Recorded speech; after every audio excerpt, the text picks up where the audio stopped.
artificial intelligence, in context to healthcare, is used to describe the use of machine learning algorithms and software to mimic human cognition in analyzing and comprehending the complex medical and healthcare data. For sharing more insights on this budding area, we have amongst us today Dr. Avik Sarkar, sir, from the faculty from Indian School of Business, Hyderabad, as a speaker for the topic Artificial Intelligence in Healthcare. Dr. Sarkar is a TEDx speaker and has been nominated among the top 10 data scientists in India in 2017 by the Analytics India magazine and nominated as the LinkedIn influencer in the technology space in 2015 for contribution and engaging discussions on the LinkedIn platform in areas related to big data, artificial intelligence, data science, etc.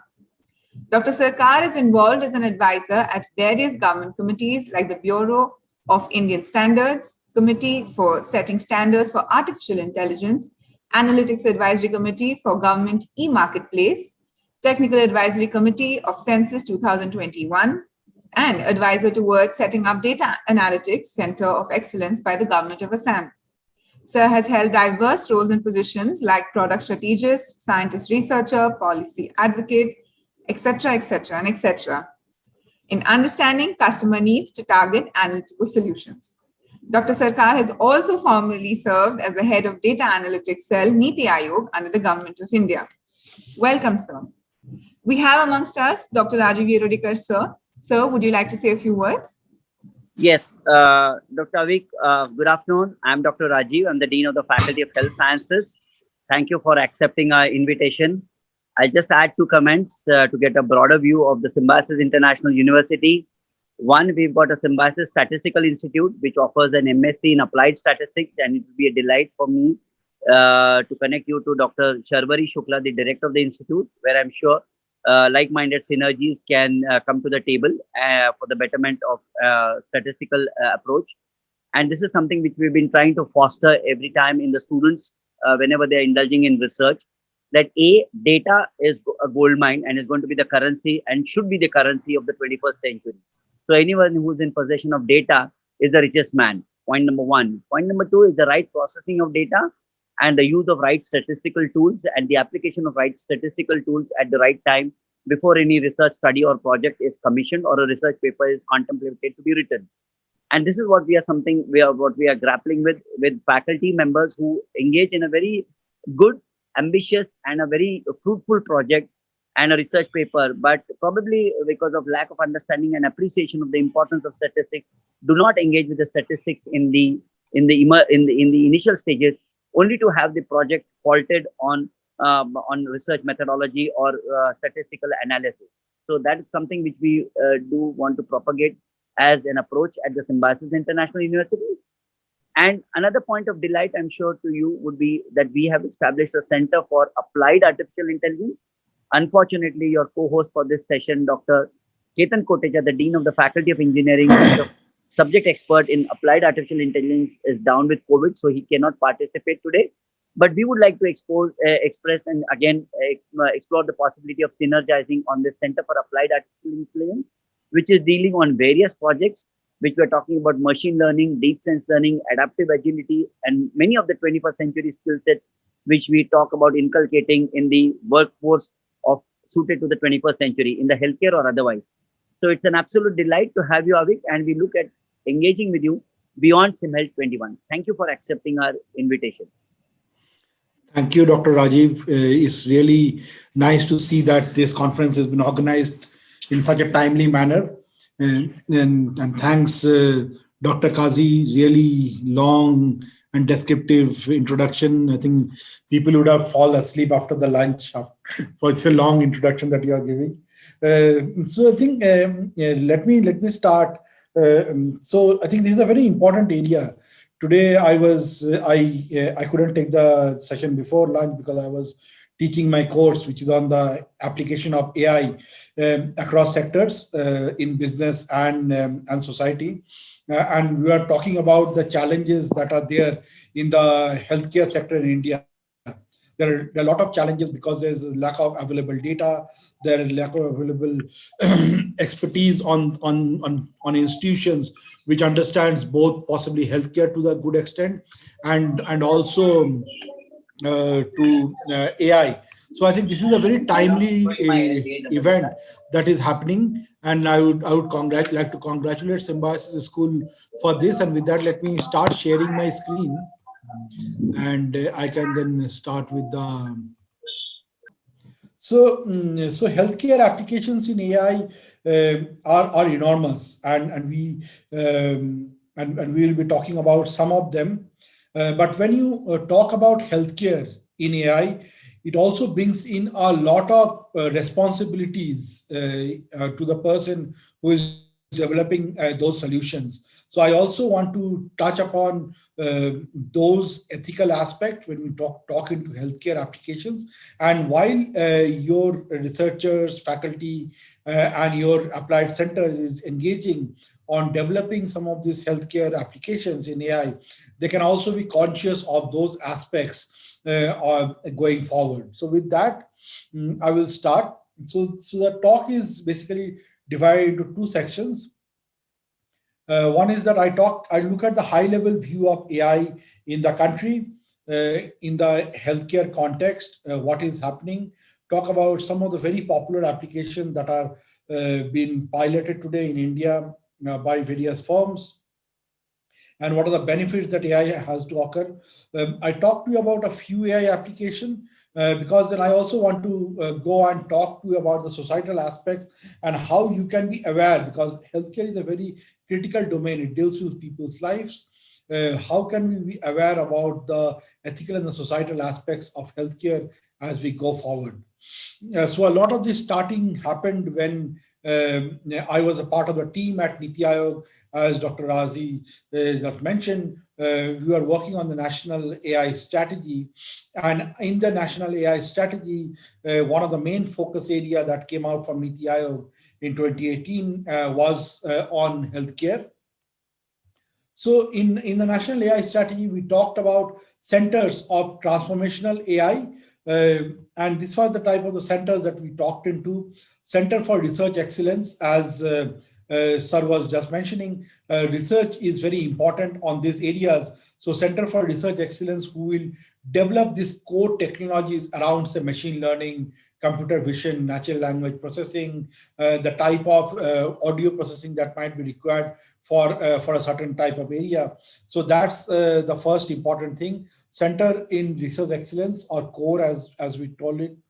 The second one is the International Centers for Transformational AI.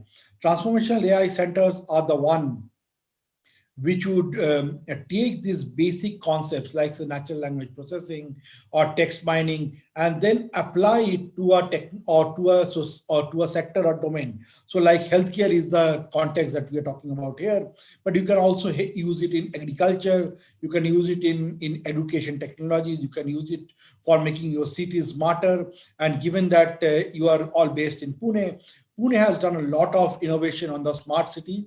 Pune smart city is on the forefront, and a lot of the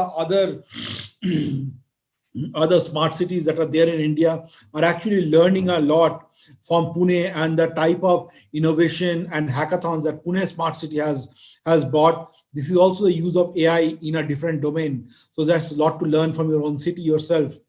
And then comes the aspect of the Center for Study on Technological Sustainability, which is the area I want to also focus on, talking about what are the societal aspects that AI can lead to and how can we take care of these issues. Skilling on AI is a very important aspect, but today we will not get a chance to talk about them. What we will talk is that the AI strategy that I mentioned to you about talked about these 5 areas of importance: healthcare, agriculture, education, mobility, and smart cities. The area for our focus, and also the first area of focus for the country, is healthcare. And as you can see now, all of us are going through a very difficult COVID situation. So healthcare is even more important, and it brings healthcare back to the prominence and very timely manner that this conference is being organized.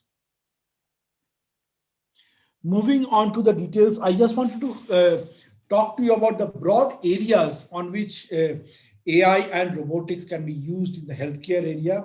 So it can be for training of doctors and nurses. That's one of the broad area.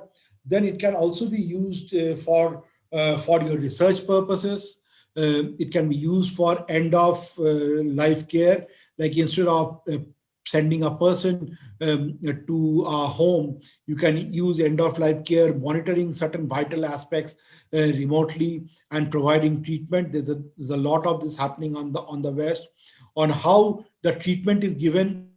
So a doctor might not be very experienced or needs an opinion. So what sort of treatment is to be given the patient conditions. There's a lot of AI and robotics been held in there, keeping well on the well-being side, all the early detection of diseases. That is the area where India is working a lot on early detection.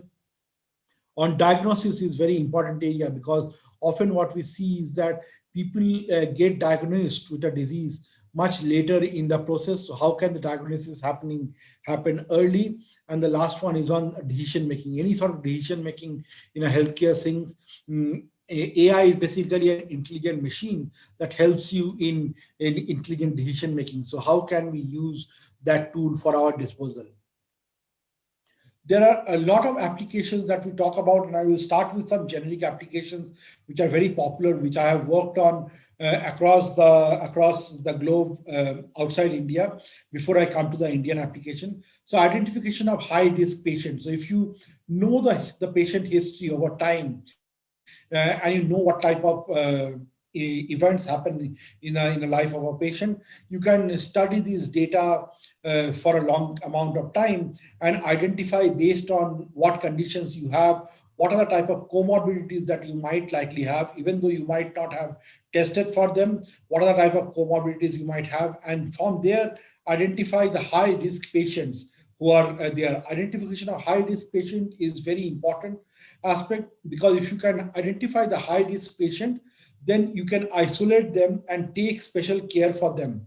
Not everyone needs critical care and the same amount of care. Some maybe at a primary level, you can dispose of the patient, telling that you can just do some amount of taking some medicine or lifestyle change and rectify certain things. But for the high risk patient, maybe they need to come to the tertiary center and work with the doctors on that point. Healthcare trends. If you have data on the healthcare trends across India, and if you look into the national strategy for AI, you will see that we have taken an interesting chart on the cancer patients across India, where they are coming from, and that map is given where the cancer patients across all of India come from, and what are the lifestyle changes that you can propose to the people across all of India. And this was based on the arrival of the patient to the Tata Cancer Memorial Hospital in Mumbai, and based on that, trying to understand which region has what sort of healthcare trends. Patient readmission is often a very expensive affair, and it's also very stressful for the patient. Like you get released and you are all happy that you are now recovered, but now you go maybe hurriedly, you get released from the hospital, you go home and you see that you are not well and you have to come back in a month's time.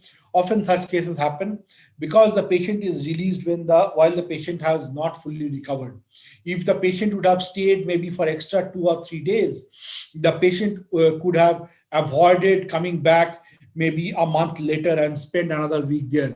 It costs both in terms of the mental fatigue to the patients, also in terms of the physical constraint and the risk. It's a huge burden on the pocket, because all that readmission process and everything cost a lot of money.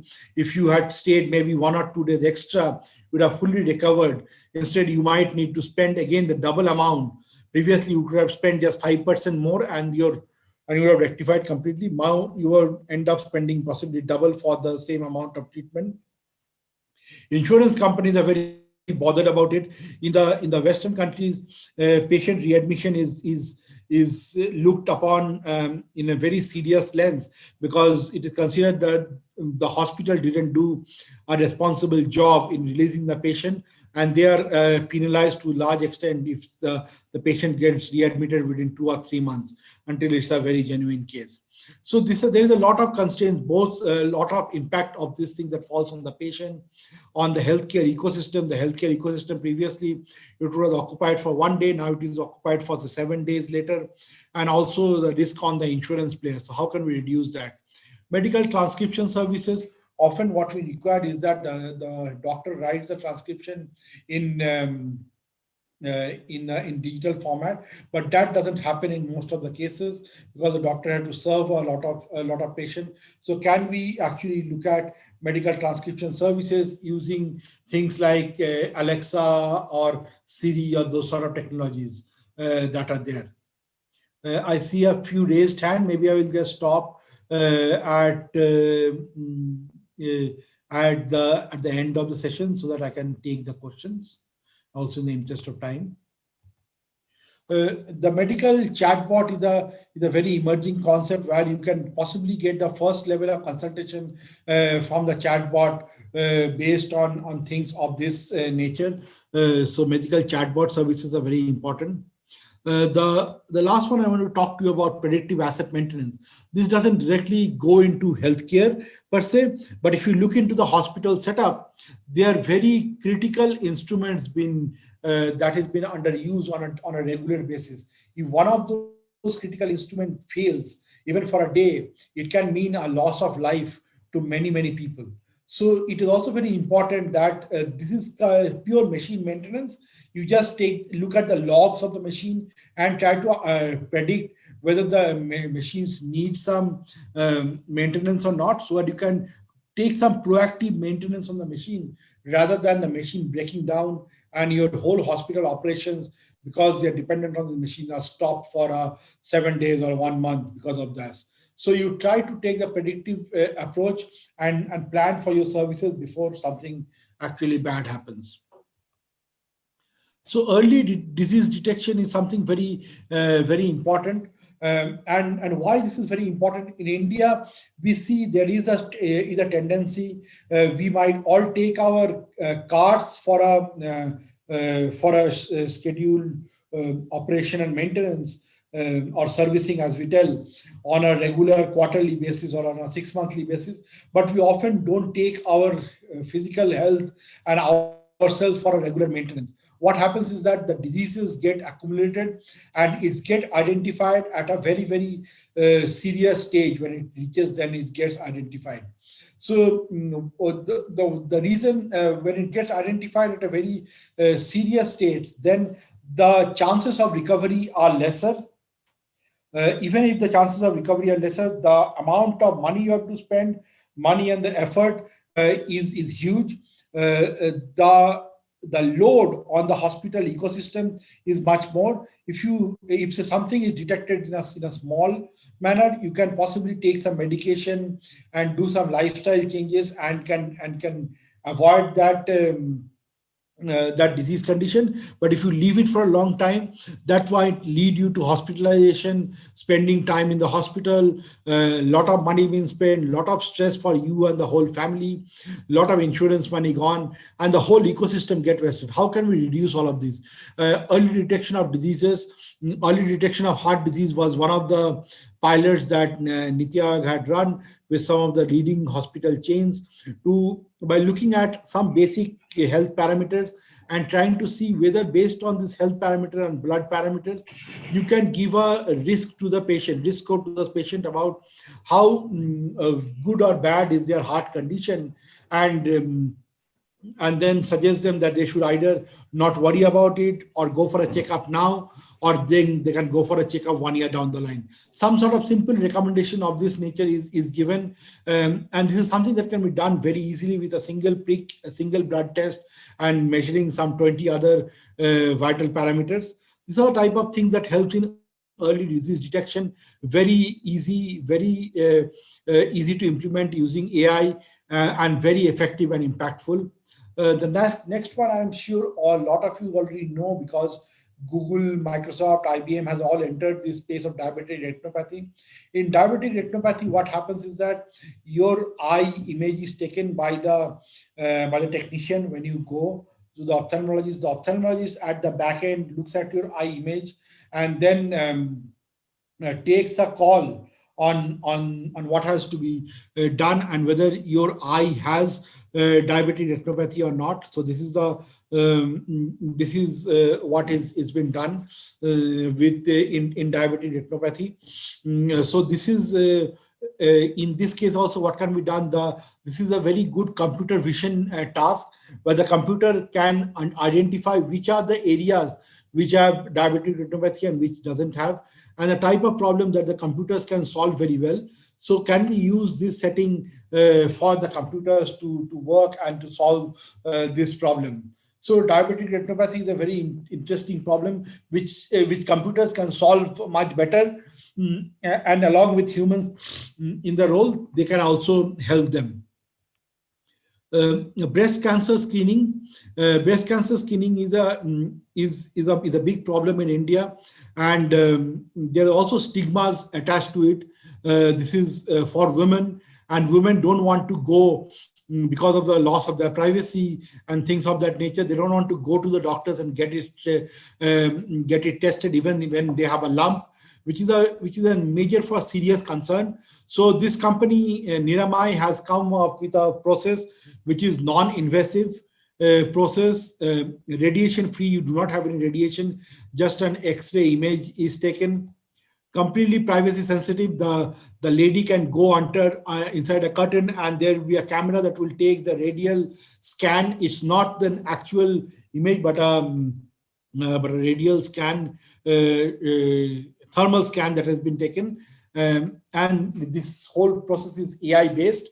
So what happens is that you get a thermal scan of your body. As you can see here, this is how the element looks like, and based on that, the lump can be detected, and the report can be given to the person within a day's time about any risk of breast cancer or not. So this is a very good technique, and this has been developed by an Indian company called Niramai, based in Bangalore, and they have actually created a lot of good ecosystem around this. Where a lot of women are coming forward. It's like a self help system where you can go and get yourself tested and get the report without anyone interfering, because in such cases I think privacy of the women is very important. So privacy preserving, you can get your report and test done, a very important concept which they have worked upon.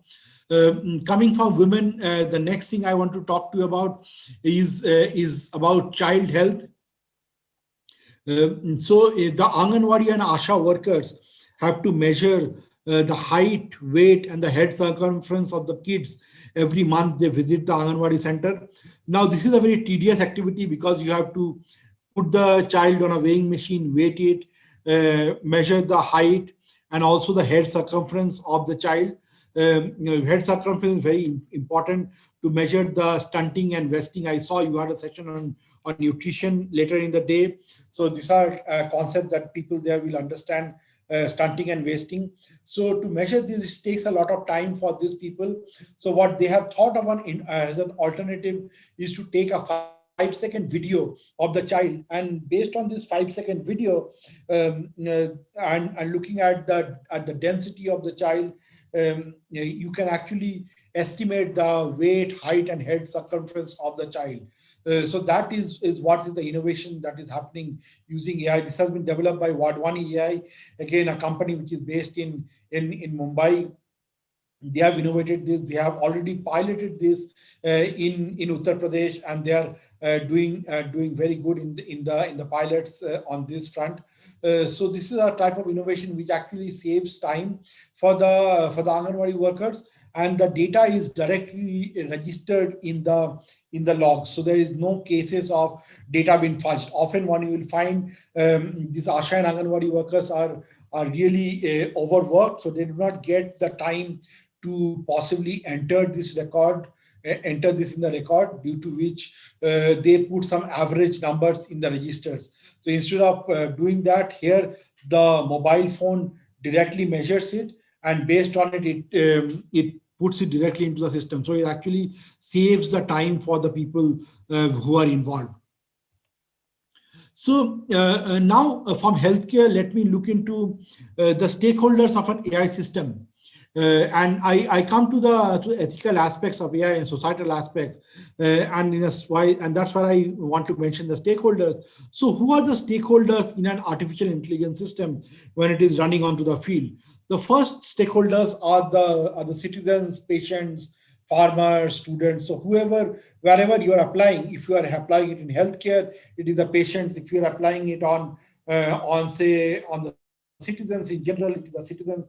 If it's applied on in the education domain, it is the students or the farmers who are interested in adapting these services. So it can be, if it's healthcare AI, maybe the healthcare companies, maybe the government healthcare departments will be interested in adapting these services because it will make their work more efficient. Or it might be the large hospital chains like the Apollo or the Max or Manipal or Vellore, who are interested in adapting these AI services. So they might be the front-facing people who are adapting these services. At their back end, there are these AI developers.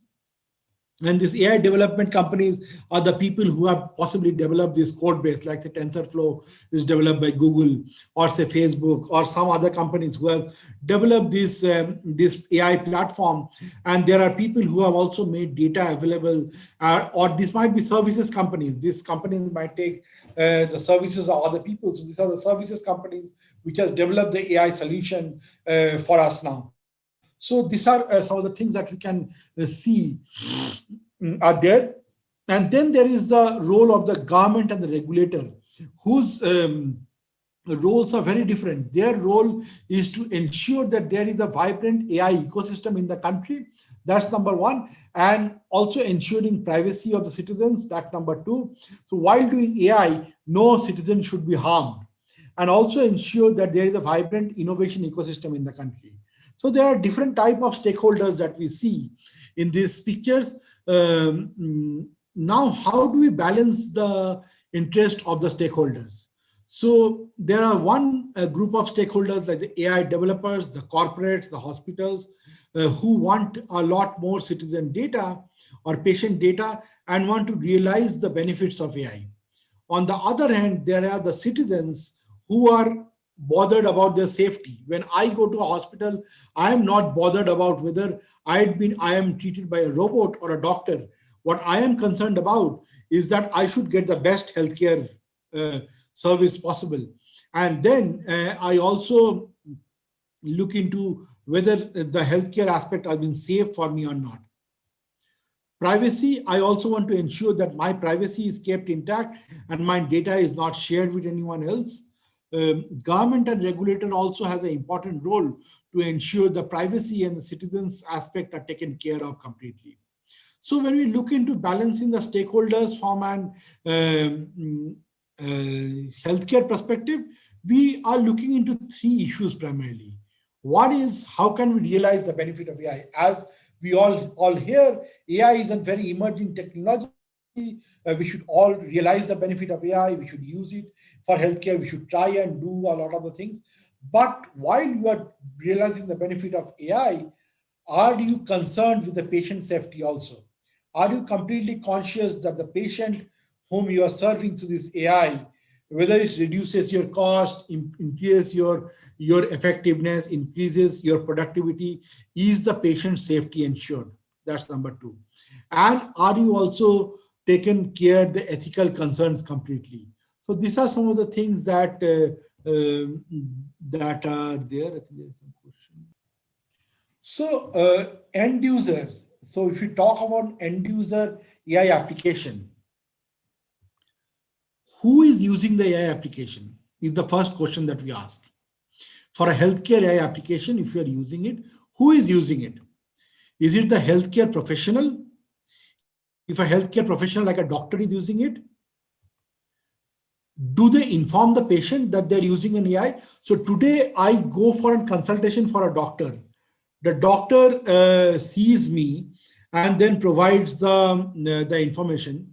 So I am completely defined with it. But then a moment the doctor is using an AI assistant, but do the doctor inform me that an AI assistant is been used for the that an AI assistant is used? Do they inform the patient about the use of AI if they're using it? So is the patient informed that the doctor is not fooling the whole time?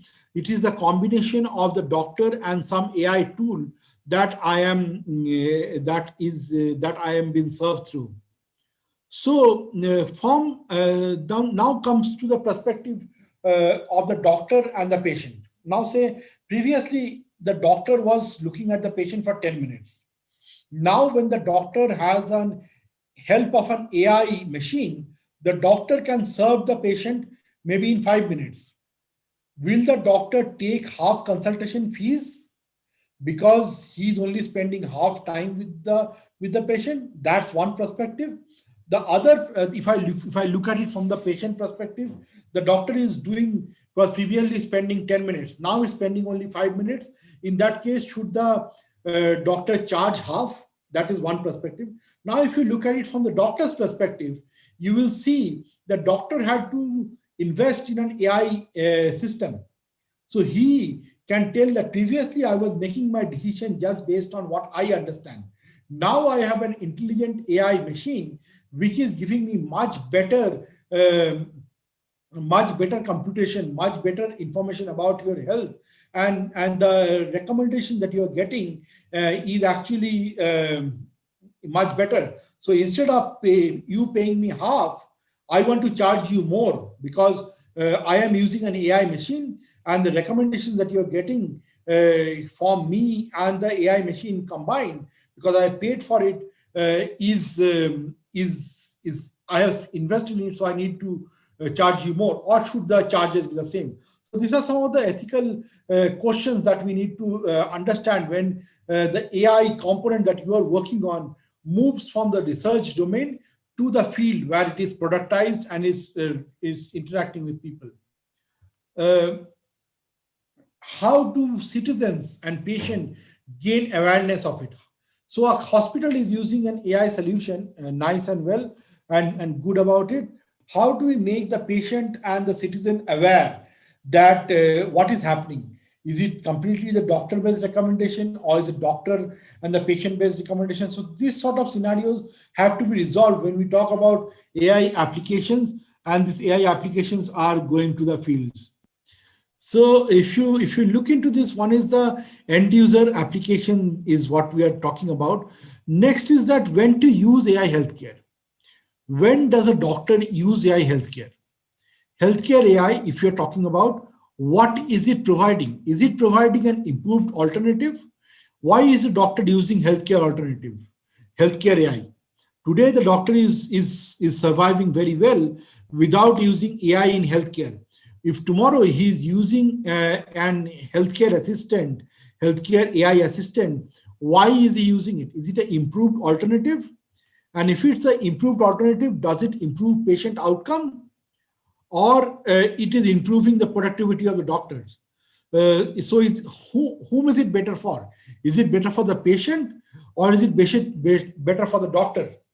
Is the doctor able to do more by doing less? I think at the end of the day, we should do things if it's better for the patient.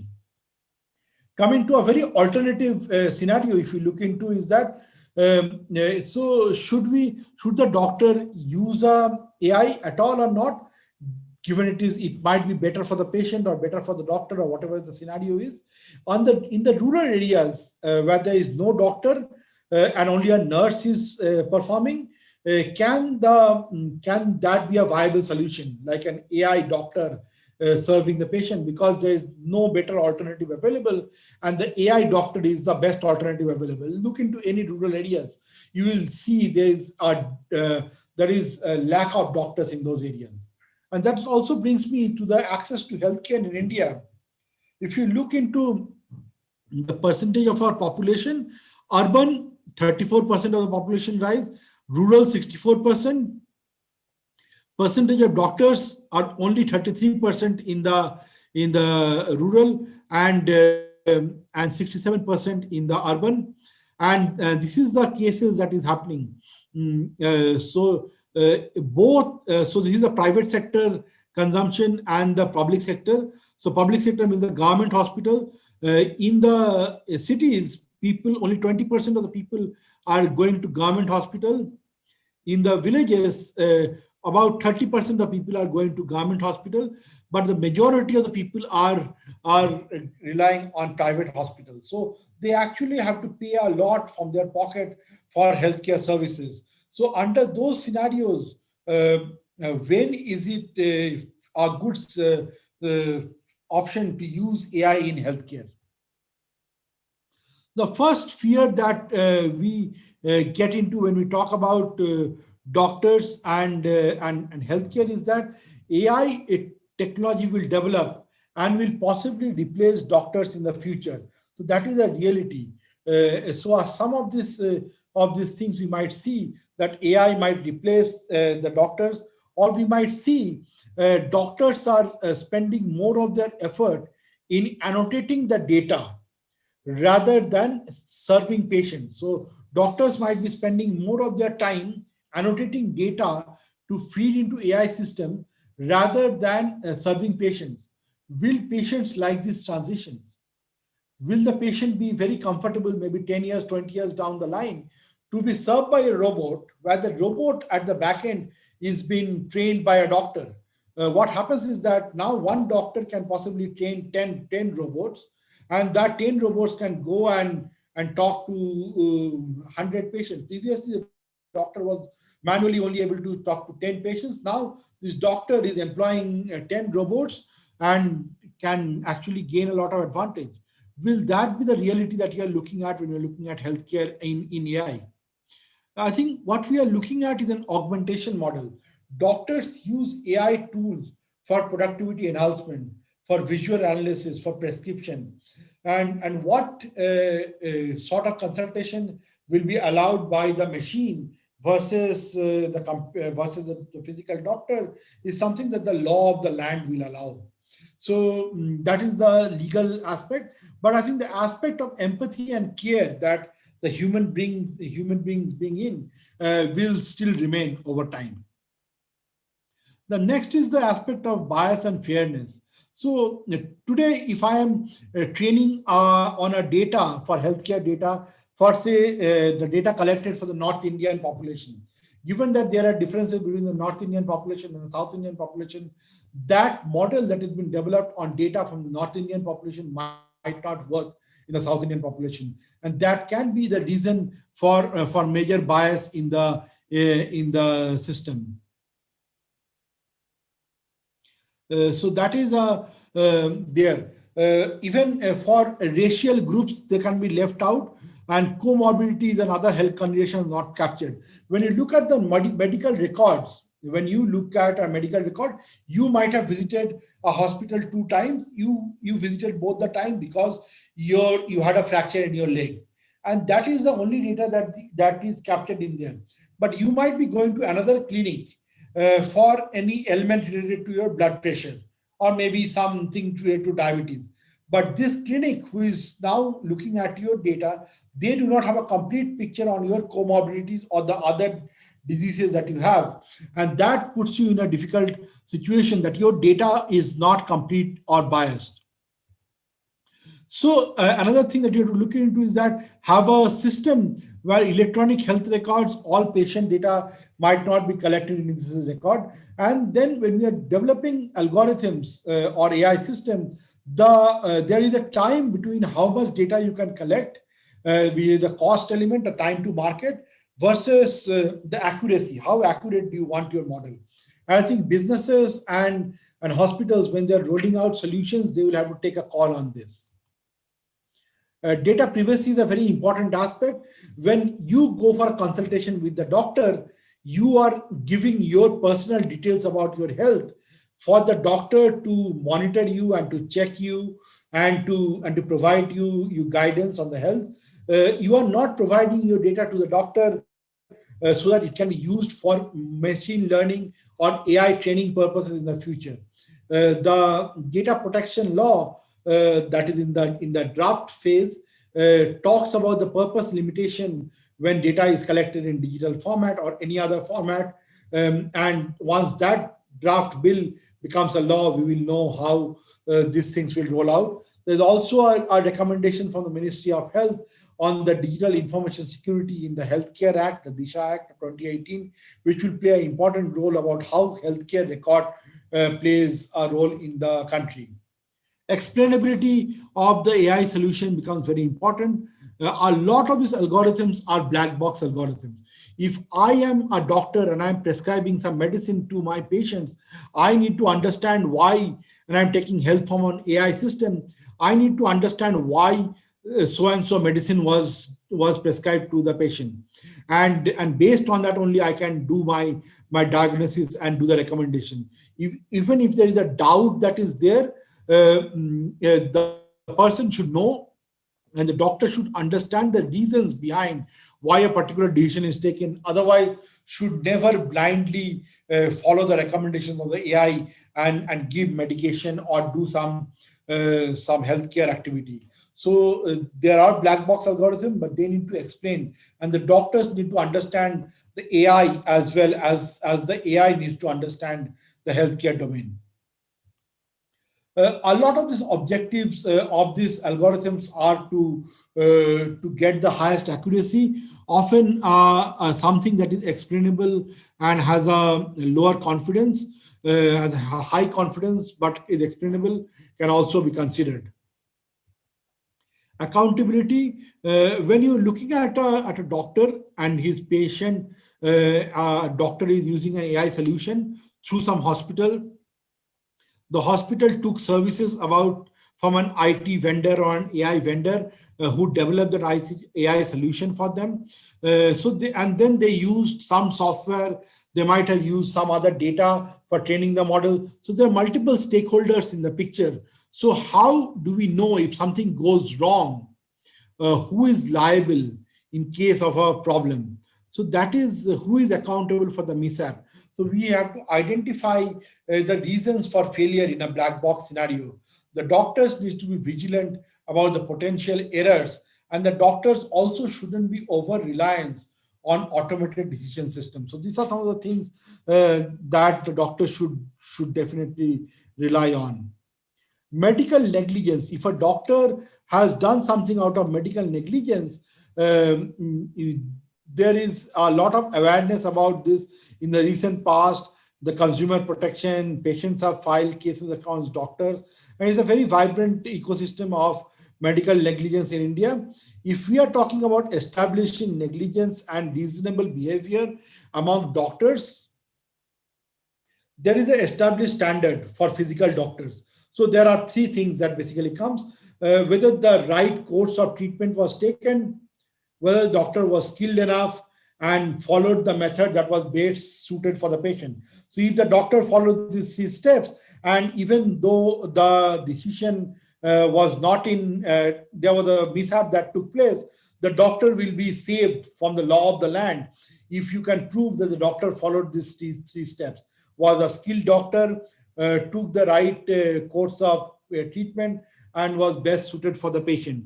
But when an AI algorithm is taking a decision for a patient, what will be the rules that we can define? And can the principle of reasonableness be extended from an AI application to a device? One thing that I want to talk about is that the clinical trial phases, and I know because of the COVID vaccine coming out, and a lot of them coming out only in phase 3 trials, we know that they are not a phase 4 trial yet. Why I bring this to you is that when you are developing a drug that goes out and interacts with the citizen, there is a lag period from the time you start developing the drug to it comes out, about 3 to 4 years. You can see the time period for each one of these steps up to several months, up to 2 years, up to 4 years, up to 1 year. If you add up all these phases for a drug to get and go ahead, it can be anytime between 3 to 5 years at least. When you are talking about AI application, we are always in a hurry. We are always in a hurry to roll it out, even before ensuring that the proper checks and balances have been done in place. And this is what has to be ensured, that AI solution on healthcare shouldn't be done in a hurry. While there is a research and AI element, there should be proper testing on large, diverse user group before the AI solution is rolled out. And sharing the test results in public domain or regulator is very important. Today, even though while we have taken the COVID vaccine, many of us have taken the vaccine, we see that the test results are not there in public domain. Only some summary statistics are there. If we need the test results in public domain so that other people can test that and verify that, I think these are very important things that are required for AI application to be popular. So if you are talking about individual chatbot, then also maybe ensuring that a lot of these aspects are taken care of before you roll out the solution. So with that, I come to an end of what I wanted to share with all of you. I would like to stop and take some questions at this point, if there are any. Thank you so much, sir, for opening the doors towards artificial intelligence in a time where technology has been taking over the world. We have a question for you. What are the points the ethics committee should consider while reviewing the protocols related to artificial intelligence in healthcare, which involves transnational migration of data and other issues? So I think transnational migration of data is, we are talking about international, going across international borders. I think that is something which is not established for healthcare record, whether healthcare record can go outside India as of now. But I think the ethics is something, a very important aspect that we need to consider. Even if someone is trying these solutions in India, we have to ensure first that no harm is done to the patient. The benefits might be there, but no harm should be there to any patient when we are talking about healthcare. I think ensuring the safety of these patients is very important, because the moment you see, there's a lot of promise that AI is bringing in the healthcare domain. If you have some mishap with AI in healthcare, the whole development will go back by 5 or 10 years. So it's very important that this momentum continues and people use AI with care before rolling it out. Right, sir. Thank you. Thank you so much, sir, once again for joining us today. It was a rather informative session, and we hope to see you soon, sometime in person, hopefully when COVID gets a little better. Thank you, sir. Yes, sure. Thank you very much. Bye.